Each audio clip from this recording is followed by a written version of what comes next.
Like we always do about this time. The thoughts, views, and opinions shared on the Flow Show No Filter are for educational and entertainment purposes only. I am not a professional. I'm just good.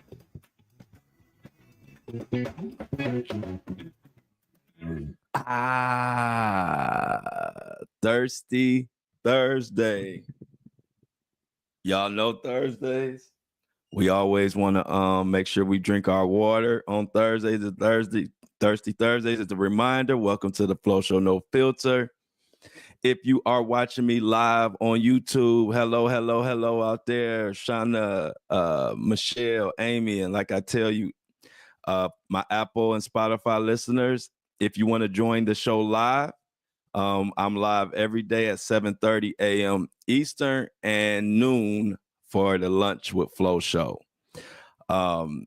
It's a great time, a great group.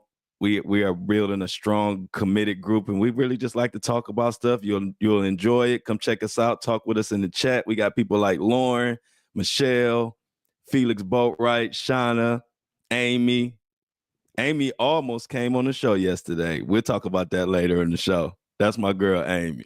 She'll make it up there. She'll get the courage one day. A lot of to talk about. I'm feeling blue today, y'all. It's a one of those sad days. Rest in peace, IRV Gotti, the musical legend, producer extraordinaire. I broke the news that he was passed away. I was getting many emails and text messages and DMs about it.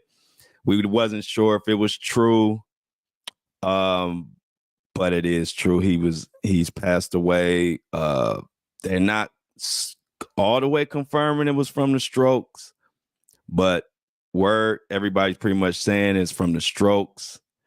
And if you don't know who IRV Gotti is, we're going to get into that. I'm going to break a couple things down for you with IRV Gotti and 50 Cent situation that is fucking viral right now. I don't know if y'all saw it, but if y'all haven't saw it yet, you will see it today.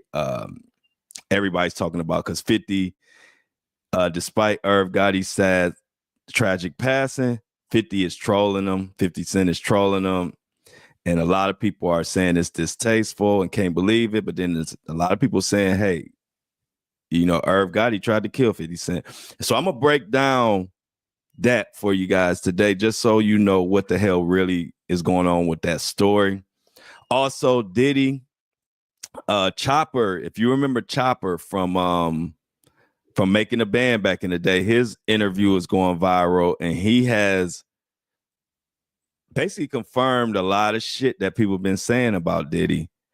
And Chopper has grown up to be a very mature, well-spoken young man.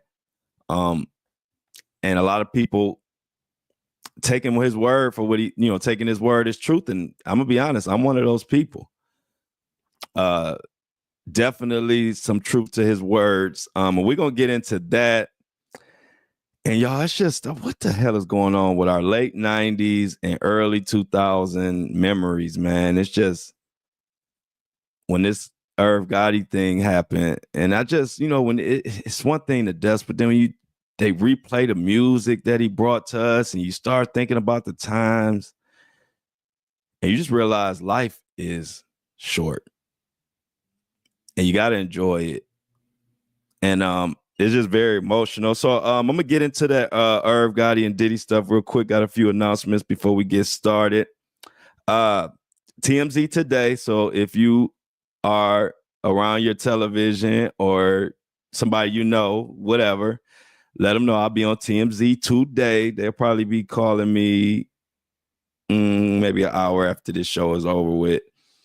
Also, if you looking to get or somebody looking to get into content creating, social media, podcasting, I do mentor packages showing people the ropes on how to get into this content creating game. It is I don't know.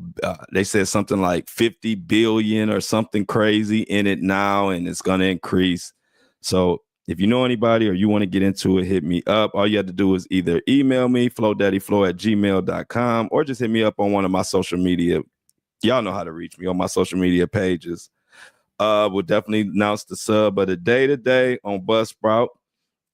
Also, if you have any problems, email Buzzsprout support@buzzsprout.com, and they will get your subscriptions or anything going on with your phone and trying to access my content. All you have to do is email Buzzsprout, and their email again is support@buzzsprout.com. And that's it for the announcements. I can ball that up and throw that in the trash. All right. So let's get started. We will start. Let's start with Diddy. I'll get to IRV Gotti. We'll save that. So basically, let's get into the first interview, part of the interview. If you remember making a band, you remember Chopper, you remember they had to walk and get the cheesecake, and Diddy. It was just a lot of people didn't even like that back then. They felt like Diddy was belittling them and demeaning them. And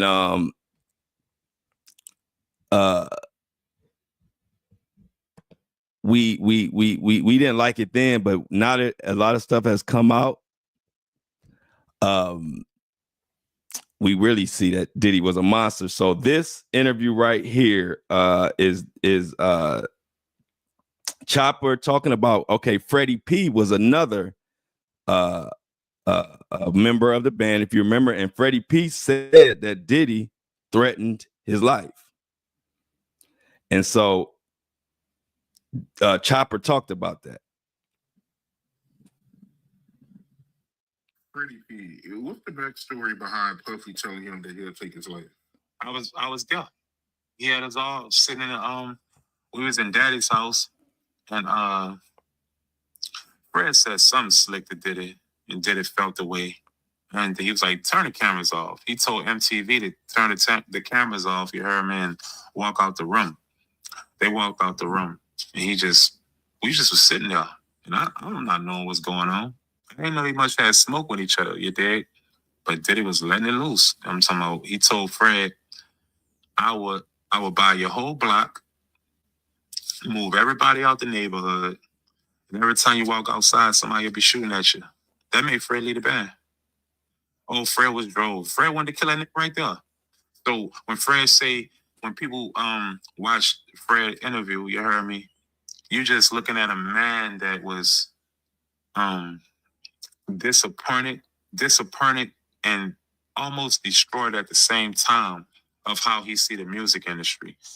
Fred mean well, you heard me? He really do, and that's my big brother, blind, crippled, crazy. That's still my baby, He mean well. It's just what he went through with that Bad Boy situation made him look at the music industry really bad, totally different, like the music industry. And super talented dude. But yeah, Diddy threatened his life. Told me he was gonna kill him for sure. When he said that, he was serious. Oh yeah, he was dead serious. Oh yeah, he was serious. Diddy was dead serious. Like a lot of people sleep on dude. Dude cool, yeah, but dude ain't cool when he don't want to be cool. I guess that's just everybody though. And Fred was driving that nigga, you dig, and that nigga just couldn't take Fred no more and threatened him with his life. But to let you know a lot of other things, you dig. So yeah, y'all, so many examples of it just don't look good for Diddy. Stuff like this where, it was a time when Freddie P was telling this story. If y'all remember, Freddie P from Florida, he was in the band. And like Felix said, Felix Boatwright said that Chopper was from the New Orleans. And Freddie P was telling the story, saying that he told this story a long time ago that Diddy threatened to kill him and this and that. Now at this time, people wasn't really believing it. Only the real insiders knew that side of Diddy. Like I knew it, and a lot of people in the industry knew it, a lot of y'all knew it, but the mainstream didn't know it. And that's the difference. You know, now the mainstream, the average person who might not even know Diddy, might not be able to name 10 Diddy songs or even 5 Diddy songs, but they know that Diddy is a monster now. And so it's crazy because when these stories were getting told, nobody believed them. Now you have people like Chopper coming out and other people coming out and telling the stories verbatim, and actually it sounds worse. It sounds worse. It's like the story Freddie P told was one thing, but when you hear Chopper tell it, and you hear what he said Diddy told him. Now you gotta imagine, this is how fucked up this is, y'all. Okay, Diddy is the owner of a record label. So you own a company. You hiring young talent. You know how like when let's take it to a normal level. Let's say like you own a Chick-fil-A or you own a little restaurant. You know, most time you hiring kids, you know, teenagers, whatever, their first job. And so that's kind of how I look at artists, you know, when you sign them on your label. Most of the time, these are kids trying to realize their dreams. And you know, there's a certain innocence when you're dealing with children, you know, or just a young person. And so you have, so it's the way you fix altercations with them is by threatening their lives. Imagine that. Freddie P had an issue with Diddy or whatever, and Diddy says to him, I will buy your whole block, meaning I will pay for everybody on your block to move out, and only person will be left will be you. And then there will be somebody shooting. There'll be people shooting at you every day. Who says that?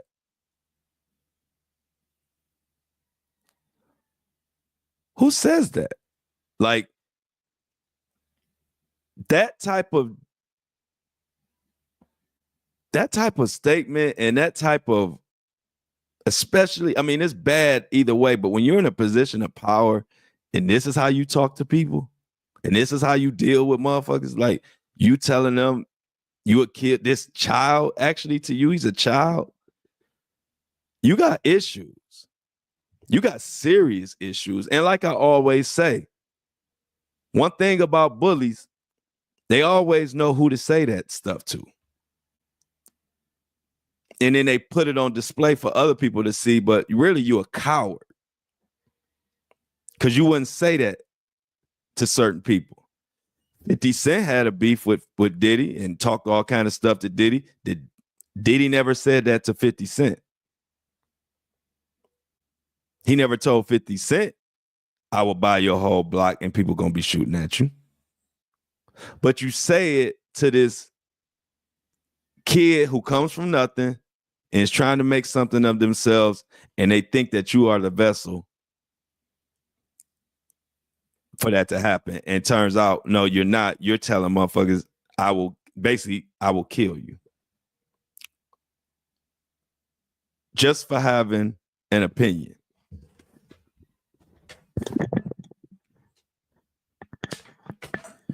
It's just something that rubs me the wrong way. I don't know how y'all feel about that. And then on top of that, then Chopper goes on to talk about Diddy and his freaky sexuality and all of that. And he breaks it down, what he saw, and then I'll take it from there. But hold on. Let's listen to Chopper first. This is ridiculous. He's talking about, as I pull it up, what he's basically talking about is he caught Diddy in a compromising position. And when he caught Diddy in that compromising position, he just ended up slamming the door real fast. It's crazy because this is another story that Diddy said that was said, but never proven to be correct. And so when you hear these stories now, it's like, wait a minute. You said everybody was saying so-and-so was lying when they said that. But now, tired of the bad business. So when I hear the stories of, you heard me, of the situations, it just kind of makes me say, yeah, sound about right. Because it does sound about right. You can't sit up here and not have it not plague your mind to say, I think Diddy used to funnel with boys too. Do you think Diddy used to funnel with boys? You asking me, do you think so? I mean, from what I'm hearing, it sounds like he had his share of men before. I don't know. I mean, hey. That's all I'm saying. That's all I'm saying. But for you said that you believe he's biased. So what did you see that makes you believe that, All right. One time I'm in the studio. Don't judge me either. One time I'm in the studio and maybe I was tripping because I never really quite been a weed smoker or nothing, but one time I'm smoking weed, brother, and I walk in the studio and just seen uncomfortability to my eyes. How about that? I seen uncomfortability to my eyes. And my eyes are very comfortable with things that I see. And I seen uncomfortability with my eyes. And I'm not going, I'm not laying back there and saying that everything I'm saying is just 100. That's why it was so easy for me to get out of my contract, is because Brown knew to let me go. You know what I'm saying? And even right now, I just say uncomfortability to my eyes. You can take that how you want it. You heard me? But uncomfortability to my eyes, what I'm not used to seeing two men do when I look at them. A powerful man at that. I walked in the studio and seen two powerful men doing things that was uncomfortable to my eyes. And that's it. So you can take that how you want it. There you have it. My daddy told me to say that. My daddy said, make sure you let it be known that free my daddy. He said, you make sure you let it be known if you seen something uncomfortable with your eyes, you dig? That man left you down bad. You got shot. I got fucking shot. I went through a lot. I couldn't even feed my family. Yeah, fucking right, that nigga gay. Uncomfortable with my eyes. Fucking right. Yes, he's gay. Okay, but I don't think someone being gay is bad. And that's the thing. I don't think someone being gay is like a curse. If that's their preference, then say, bro, that's their preference. Now, you ask me, did it do anything left field? And that's why I gave the answer. Yes, I seen things when I walked in the studio that was uncomfortable to my eyes with another powerful person in the music business. And that's just that. What was your reaction and what was his reaction when you caught him? I opened the door. I seen what I seen, and I heard him slam the door. And ever since then, Ron was treating me nice. That's how I was. I couldn't get Lil Daddy, the Lil Daddy video. I couldn't get Lil Daddy video shot for nothing. You heard me? I'm talking about for nothing. But after that happened, I went back home in New Orleans and we was shooting Lil Daddy.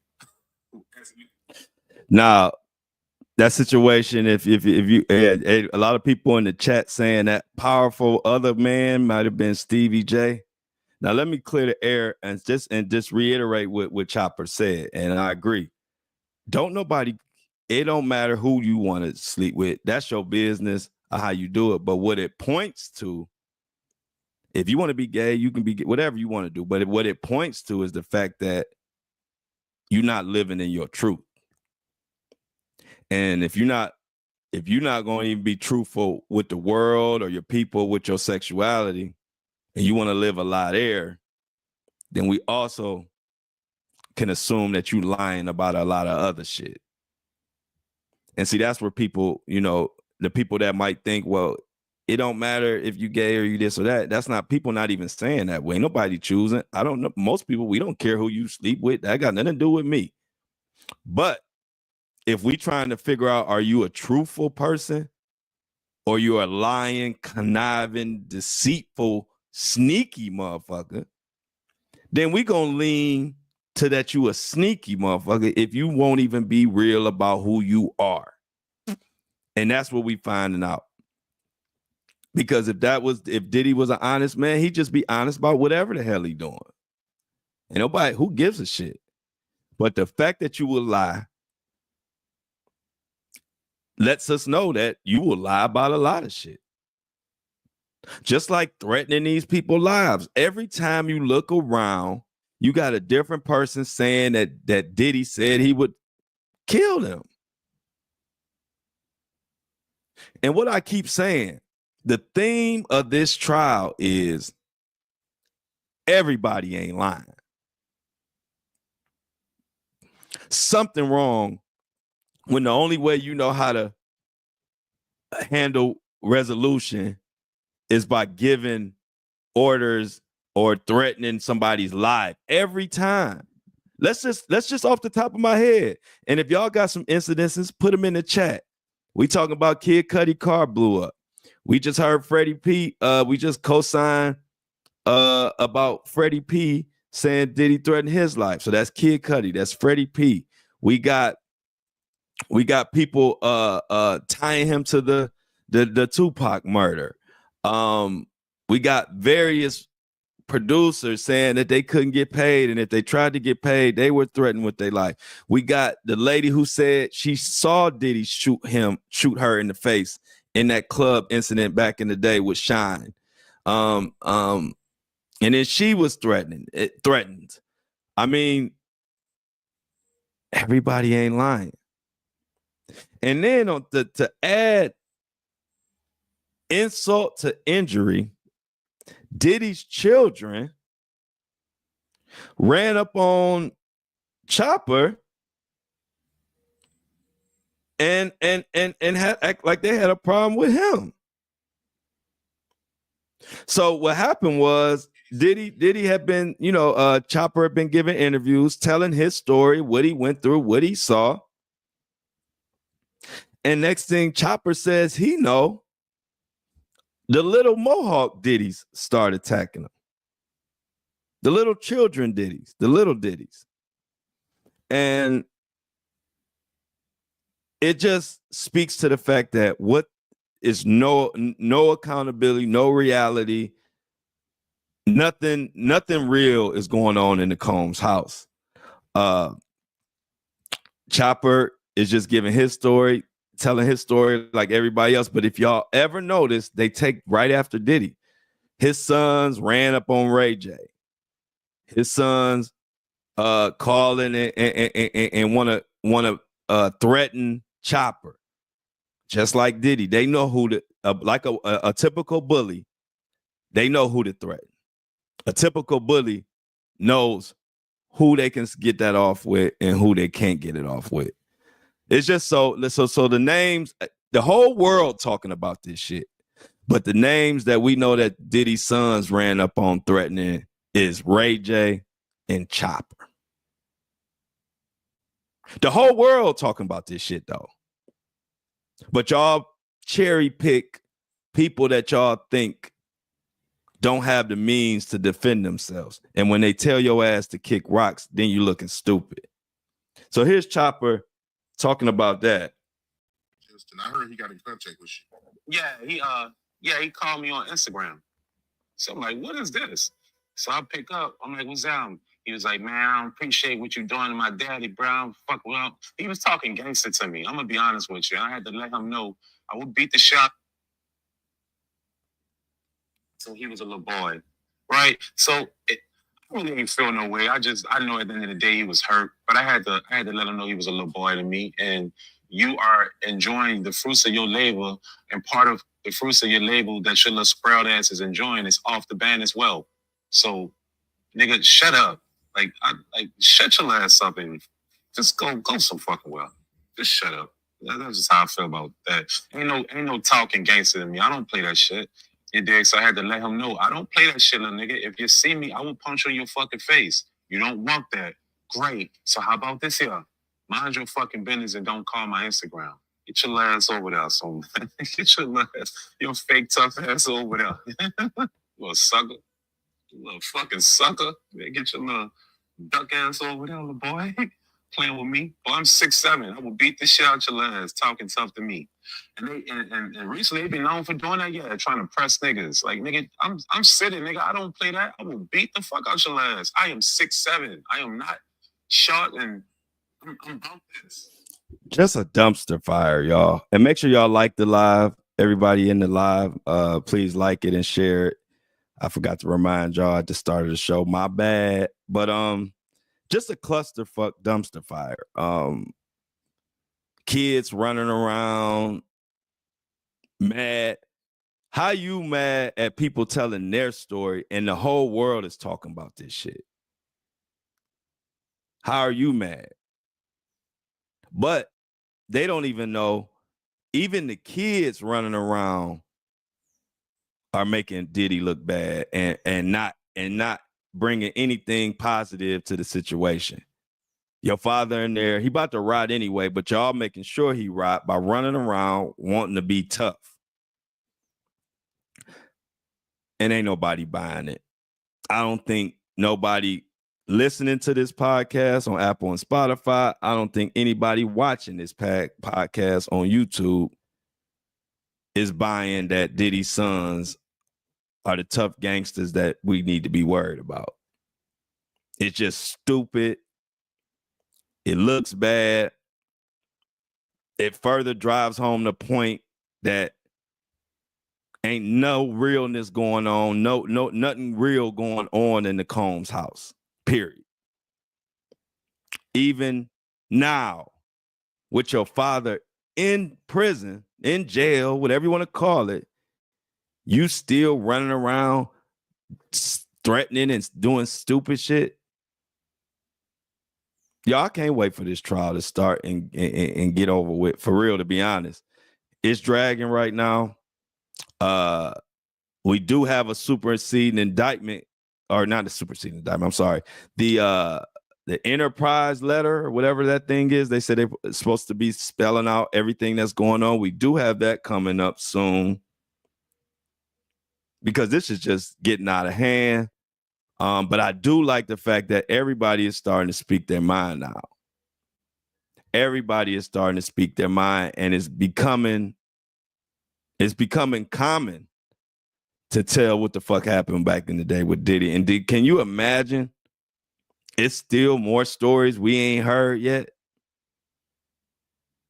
When that trial start, I told y'all from the beginning, when this trial start, it is going to hijack the world. I don't know if y'all were old or some of y'all old enough to know how the OJ trial hijacked the world, but this is going to be like that because as much information, as many details that have come out, there are many more, 100 times more, that are sealed and won't come out until the trial.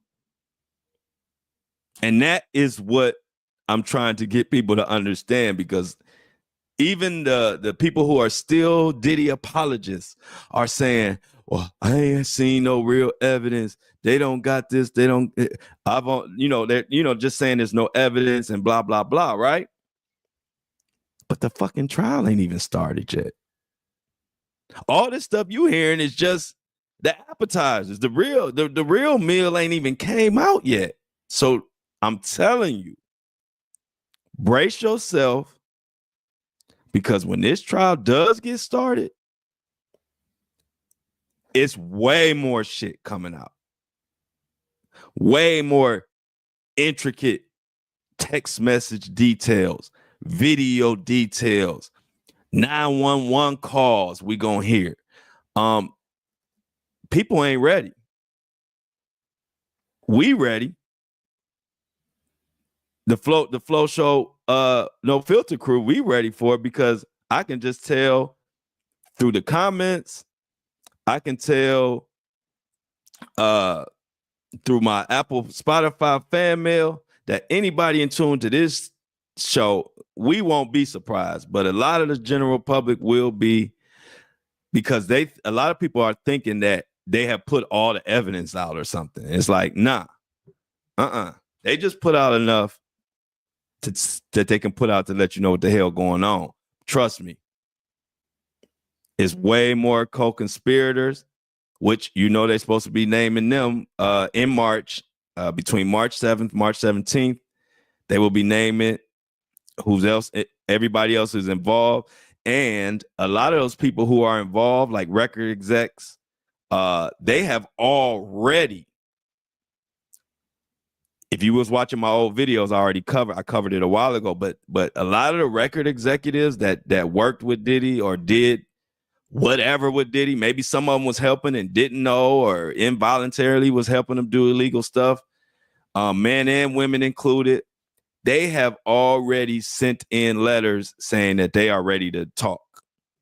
This was months and months and months and months ago. I believe, and one of them, they were, I don't know, is it Warner Brothers? One of the big labels, there's a female, I don't want to name her name because I don't have the exact information in front of me, but I'm going to give you the gist of it. She's a female. She runs, I don't even think it's Warner Brothers, one of those big labels. She runs it. You would never think she would be caught up in anything. She has been named in one of the Diddy lawsuits. And she immediately had her lawyer draft up a letter saying that she is willing to cooperate and tell whatever she needs to tell. And that's just one big record exec. And I'm sure there are more that are willing to talk, but that just gives you an example. Everybody has took the gloves off. Everybody is like, I will fucking talk, whatever. And when I say everybody, I'm even including Diddy. There was an article saying, and this was an article that I meant to go over with you guys yesterday, and I forgot, so go over it today. There's an article that says that Diddy is scared to death that he's going to be Epsteined. They are saying that Diddy is willing to talk and actually wants to talk to try to condense his sentence or get out, or whatever he thinks can happen by him talking. But what they're saying is Diddy is so high, and they've raided his house. They raided all his houses. They got all type of evidence. So literally, they kind of have everything they need. They have what they need. So in order for Diddy to be of any value as far as, getting a plea or talking, a plea deal and all of that, he's going to have to tell on somebody bigger than him. And Diddy knows that if he does that, there's a 99.99999% with a repeating sign over the 999. There's a 99.9% chance that Diddy will be unalived. And because of this, they have Diddy under high alert as far as they're quote unquote protecting him, high alert because of this. So what the article details is Diddy has been actively trying to give up information, but he ain't giving up nothing of value. Like, he's giving up information, or is willing to give information that they either already know, or is somebody smaller than him, so they don't give a shit. So he is in a dilemma right now as we do this podcast of trying to figure out if it's some shit he can tell that will help his case, but not kill him or not cause him to be killed or some mysterious suicide, pneumonia, whatever. You know what's been going on. Exactly. Amy got it right. And really, the elephant in the room is Clive. It ain't no secret if you've been following this Diddy shit and just the industry as a whole, Clive Davis is a monster. And it's plenty of people, not just bloggers. There are FBI people. There are detectives who have spoke about the many things Clive Davis has been caught up in, money laundering with drug folks, all kind of stuff, grooming and but hiding it as mentoring people who want to come in the music industry. They always thought it was funny how Diddy had fell flat on his face early on when he was young in the music industry, and he was given a second life by Clive Davis and a $50 million deal that to this day, all type of record execs are like, I don't think that don't make sense. How did he get that?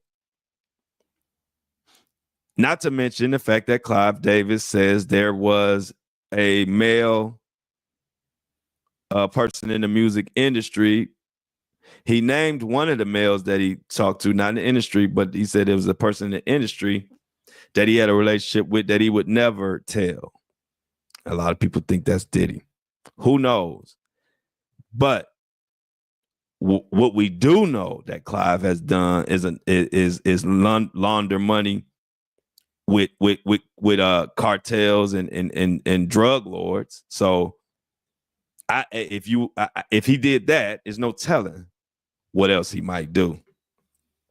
So we'll continue to watch this shit and watch our 90s and early 2000s, our early 2000s and 90s is just crumbling, man. I don't even know what to say. People don't understand.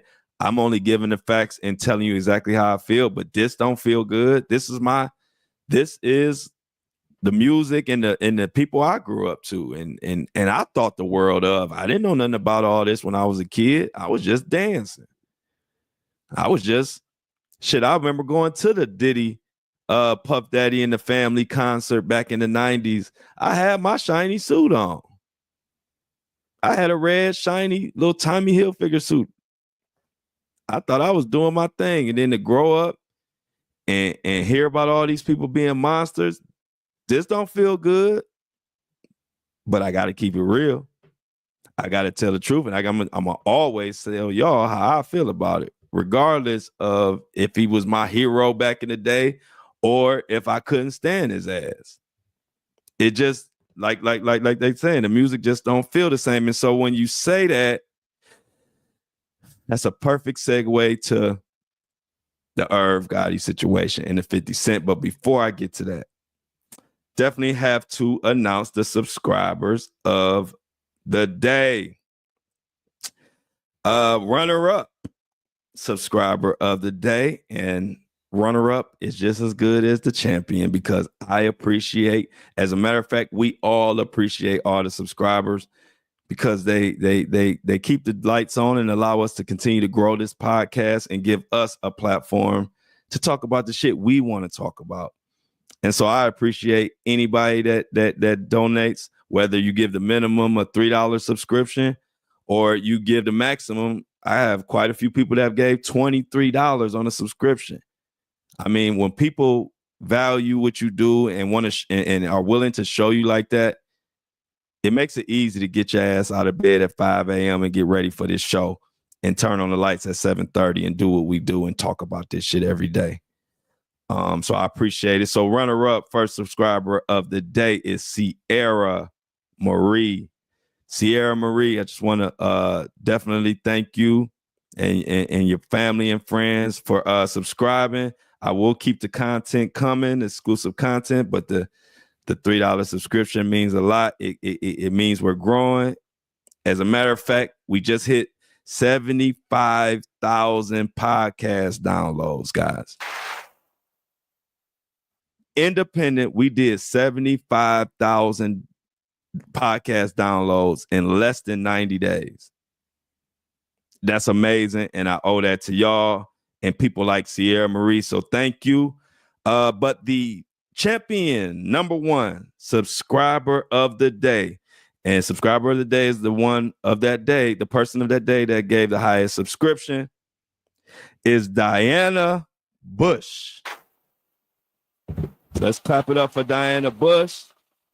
Diana Bush. Let's give you the real claps. Let's get some claps in the chat for Diana. Everybody say thanks to Diana Bush. She found it in her heart to give $5 for a subscription when it's only $3 is the minimum. And Diana, I just want to say I appreciate you so much, and your family and friends, and everybody in the chat is saying congratulations. Let's go. Let's go. We are a family growing. One more clap. Diana. And let's keep the subscriptions coming in, y'all. They really help. My ultimate goal is to have a subscription-based podcast where I don't need no sponsors. I don't need nobody. If we do take them on, it's just somebody who want to help get our message out. But I don't want to have to take nothing from nobody. So that is my goal, and this is what I'm working hard for. So if you can subscribe, please do. As you can see, like y'all know, my TikTok got banned for telling the truth. I ain't cry. I ain't going TikTok talking about, hey, follow this and follow that. Fuck TikTok. I will still go on there later on down the line, but it'll just be for fun. I'll get my account back because I miss the actual people there. I don't give a shit about TikTok, but I miss my people and they miss me. But I say all that to say I care more. I could just say bubblegum stuff. I could get on here and just talk about with LeBron and basketball and award shows and that's it. I would never do that. I'm gonna talk about real shit. And anybody that don't like that, then take your ass on. So I had already made it on TikTok. If I was one of them fake people, I could just talk about any little stupid thing and get millions of views and make money. That's just not my style. Now, yeah, I'll talk about some stupid shit because who won't?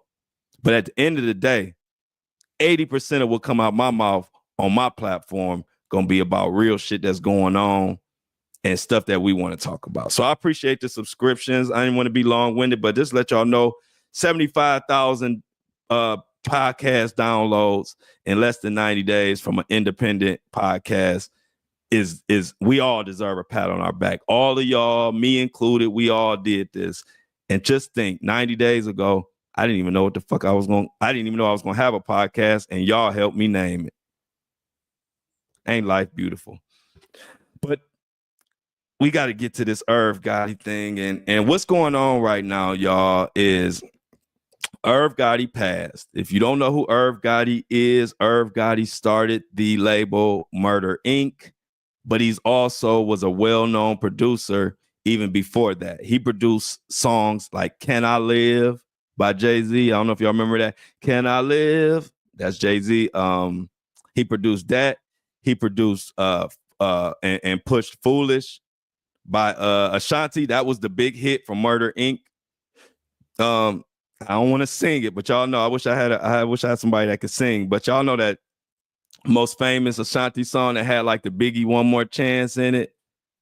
Something like See My Days Are Cold Without You, some shit like that.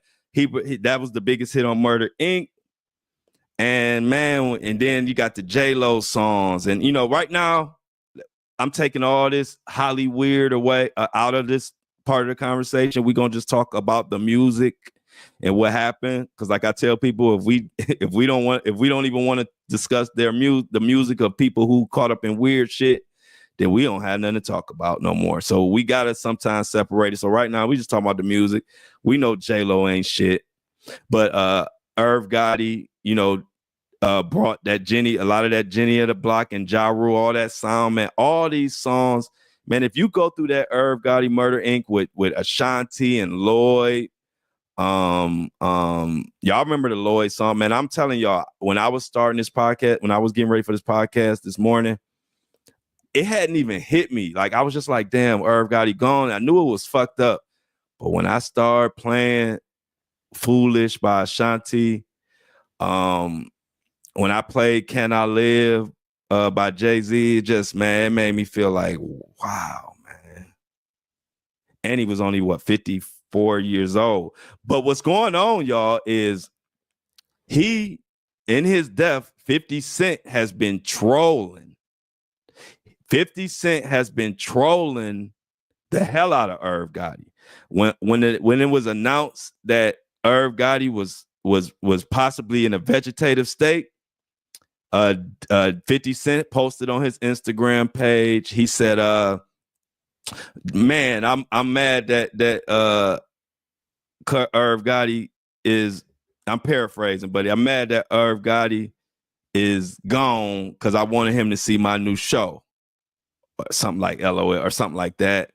And that was when the rumors were going. Then when it was announced that he was actually gone, 50 Cent said, he posted a picture of him smoking a hookah, and he said, I'm smoking on that Gotti pack. And some of y'all old heads might not know what that terminology means, but when somebody say I'm smoking on that so-and-so pack, that's what you say when one of your ops or one of your enemies has passed, or just someone has passed. So if somebody passed named Jay, and the person would say, I'm smoking on that J pack. So that's what 50 Cent did. And people went crazy, as you could imagine. Like, they're saying 50 Cent need to grow up. They're saying 50 Cent, karma gonna come for his ass. And then you had a lot of people kind of standing up for 50 Cent, saying Irv tried to kill him. So what I wanted to do before we got out of here today is give y'all a little background on, so when as y'all see this unfold, you will understand what the hell going on, because a lot of people don't really know. So the 50 Cent and IRV Gotti shit is one of the most serious beefs and real beefs that ever went on. And when you say IRV Gotti, I'm talking about Murder Inc., Ja Rule, and 50 Cent. And so it all started, IRV Gotti and his crew allegedly stabbed 50 Cent in the studio. It was a studio incident. And so where it all stemmed from is that 50 and Ja Rule both lived or from Jamaica, from Queens. And so Ja Rule's chain was snatched, okay, by somebody allegedly who was cool with 50 Cent. The muscle and money behind IRV Gotti was the Supreme team, which Supreme, a guy, was the leader. So Supreme got Ja Rule's chain back, but Ja Rule always blamed 50.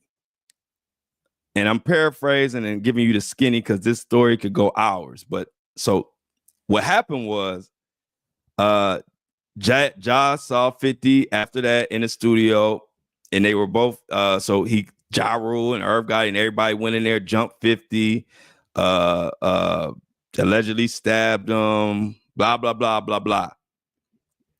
Then this beef got out of control from here, because now you got a chain snatch, a stabbing. Now it just elevate. People are saying, who gonna do more? Who gonna do more? So with Supreme backing up Ja Rule, they were trying to blackball 50 Cent out of the industry because they wanted to get rid of him and keep riding high, because Murder Inc. was doing their thing and 50 was coming. 50 wasn't 50 that we know now, but he was gaining momentum. And 50 would put out a lot of records talking about all the shit that was going on, all the shootout, this and that. And it all came to a head when 50 Cent was shot up 9 times at his grandmother's house. Now, for a long time, the rumor was it was a guy named Hamo. And as you remember in the famous song Mini Man, when 50 Cent said, Hamo shot me, 3 weeks later, he got shot down. Now it's clear that I'm here for a real reason, because he got hit like I got hit, but he ain't fucking breathing. So you remember that, if you remember Mini Man. But through FBI records and through investigations, come to find out, the person who really shot 50 was a person who, after he shot 50, Murder Inc. elevated him to be Ja Rule's personal bodyguard. So the guy who allegedly, IRV Gotti who were working with Supreme,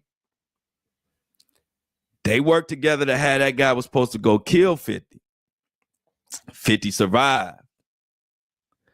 And what made Irv and Murder Inc. and all them even look more suspicious is the same guy who shot 50 was promoted and given the job of being Ja Rule's personal security. And Ja Rule was, let's say, as big as Kendrick Lamar is right now. Ja Rule was in that stratosphere at this time. So for you to be his personal bodyguard says a lot. Like, it's like, oh, you big time. You know, so they saying, okay, so he promoted him. So 50 went on to use that same shooting, and it actually catapulted him because it was the story of it, and he told everything that happened. And in so many words, IRV Gotti even admitted that they had something to do with it without admitting it. He often called 50 a snitch and said like it was the ultimate fake out because 50 tried to be this tough guy and whatever, but he telling on us. So how we pussy? This is IRV's own words. And so when you dig into it, 50 goes on, and then what happened after the shooting? 50 gained so much momentum. He's signed by Eminem and Dre after that, and literally he crushed IRV. He crushed IRV Gotti and Murder Inc. Like to the point. It's funny. I got a perfect scenario for you that might not know exactly how bad it was. Do you see what Kendrick Lamar just did to Drake? Like, do you see how Drake went from the cat's meow to the cat's poop? He went from #1 to not even listed at all right now. Like everything Drake does, he gets trolled for because Kendrick has exposed him to the culture, for lack of better words. That exact same thing is what 50 Cent did to Ja Rule in real time. And if you were there, let me know you were there in the chat. If you were there, you know that this is literally a parallel of this. Kendrick Drake is a parallel because Ja Rule was millions sold, #1. And this was IRV Gotti's artist. This was the head artist on Murder Inc. Ja Rule was killing shit. 50 came and changed the whole narrative. Murder Inc. had to end up changing their name, even though that had something to do with the Fed case they caught too. But Murder Inc. was literally wiped from the map behind this. And so I say all that to say,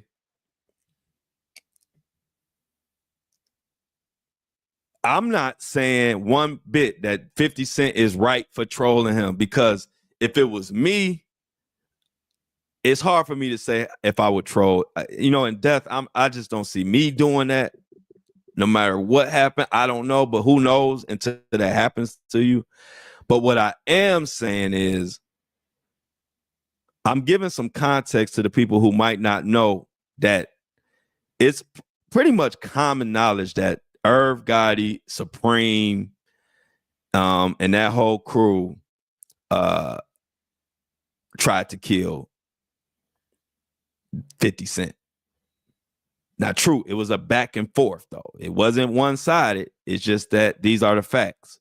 So I'm just saying that to say, no, I'm not agreeing with 50 doing, but I'm just giving you guys a chance to know both sides of what the hell going on and why 50 is trolling. Because, you know, rest in peace, IRV Gotti. I'm not choosing those sides. I don't have a dog in this fight at all. I think it's terrible that IRV Gotti is gone, which is why I made sure on this episode that I told told it the good things he did and everything. I'm just giving you the story that's out there. But if somebody tried to kill you at your grandmother's house, I don't know how many tears you're gonna shed when they're not here. So I don't know. So like I said, you will see that's probably the most talked about thing online right now is 50 Cent trolling IRV Gotti and everybody going crazy about it. And like I said, I could see both sides. I could see the people saying like, damn, 50, give it up. Like 50, you doing well.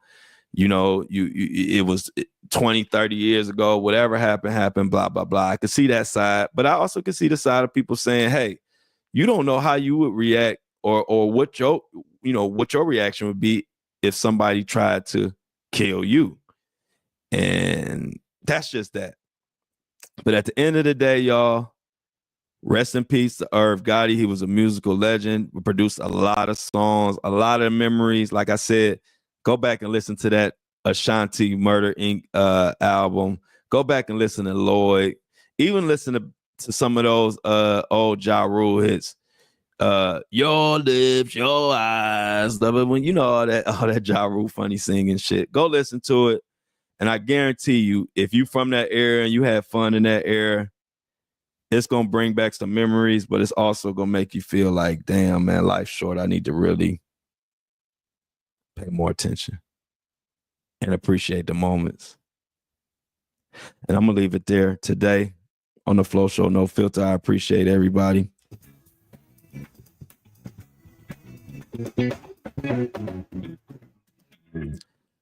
See y'all tomorrow. And as always, I love y'all and I'm out.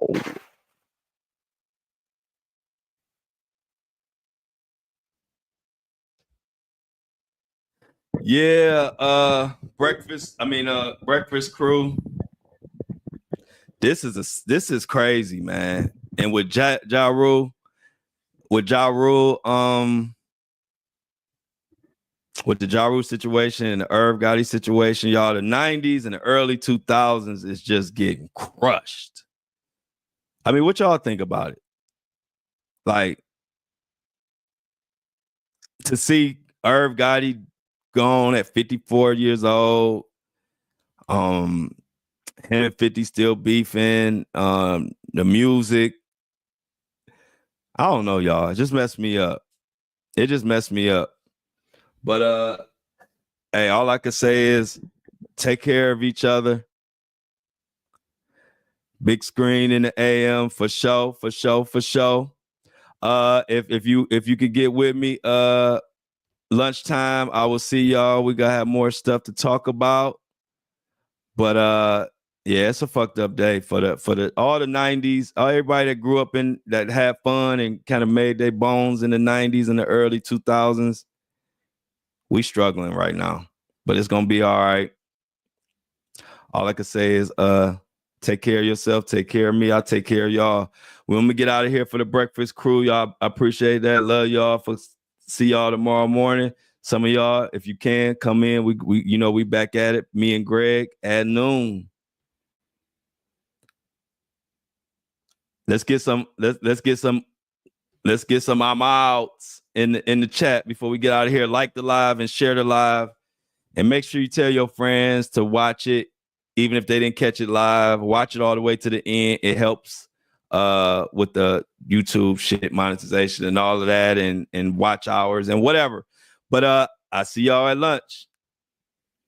Peace.